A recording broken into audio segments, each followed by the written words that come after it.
కారణమే జన్మకు మూలం. ఏంటి కారణం? మన లక్ష్యమే కారణం. ఏమిటి లక్ష్యం? పూర్ణాత్మ కావడం. ఇక్కడ మీరు ఒకటి గుర్తుపెట్టుకోండి, కారణం విత్తనం అయితే వృక్షమే కార్యం.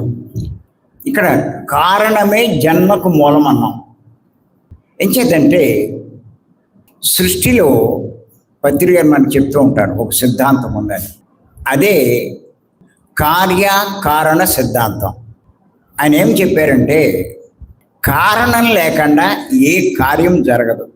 ఆఖరికి మీ జీవితంలో జరిగే ప్రతి సంఘటనకి ఒక కారణం ఉంటుంది. మీకు వచ్చే ప్రతి సమస్యకి ఒక కారణం ఉంటుంది. మీరు కారణం తెలుసుకోగలిగితే వాటి కంగారు పడరు.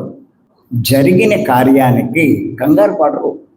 మీకు రోగాలు రావచ్చు, ఆర్థిక ఇబ్బందులు రావచ్చు, కుటుంబ సమస్యలు రావచ్చు, విపరీతమైన దుఃఖానికి లోనవుతారు. ఎందుకు దుఃఖపడుతున్నాము అంటే మీ దుఃఖానికి కారణం తెలియక. మీరే కనుక కారణం తెలుసుకుంటే దుఃఖపడరు, దానికి పరిష్కారం తెలుసుకుంటారు, దాంట్లోంచి బయటపడతారు. అంచేత ఒక్కటే గుర్తుపెట్టుకోండి, ఏ కారణం లేకుండా ఏ కార్యం జరగదు. అందుచేత కారణాన్ని విత్తనం అన్నారు, కార్యాన్ని వృక్షం అన్నారు. మీరు చూడండి, విత్తనం లేకపోతే వృక్షం ఎక్కడ ఉంటుంది? వృక్షమే ఉండదు. అంచేత అంత పెద్ద వృక్షం ఉందంటే దానికి కారణం ఎవరు? విత్తనం. అదే లేకపోతే వృక్షమే లేదు. ఇప్పుడు మీకు రోగం వచ్చింది, ఊరికే వస్తుందా? అస్తమానం వచ్చేస్తుందా? అందరికీ వచ్చేస్తుందా? అంటే దీనికి ఏదో కారణం ఉంది.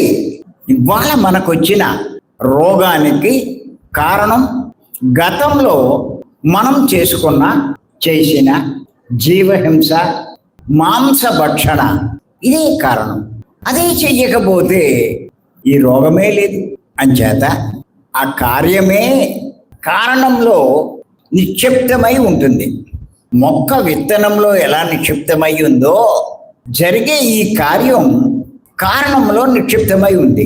ఇక్కడ విచిత్రం ఏంటంటే కార్యం కనిపిస్తుంది, కారణం కనిపించదు. అందరి జన్మలు చూస్తున్నాం. ఎందుకు ఈ జన్మ వచ్చింది? కారణం ఎవరికి తెలీదు. ఎందుకు ఇలా రాత్రి బాలు కష్టపడుతున్నాం? దానికి కారణం తెలీదు. ఇప్పుడు మన జీవితానికి, మన జన్మకు కారణం అన్నది జన్మ ద్వారా, జీవితం ద్వారా, కృషి ద్వారా బయటికి వస్తుంది.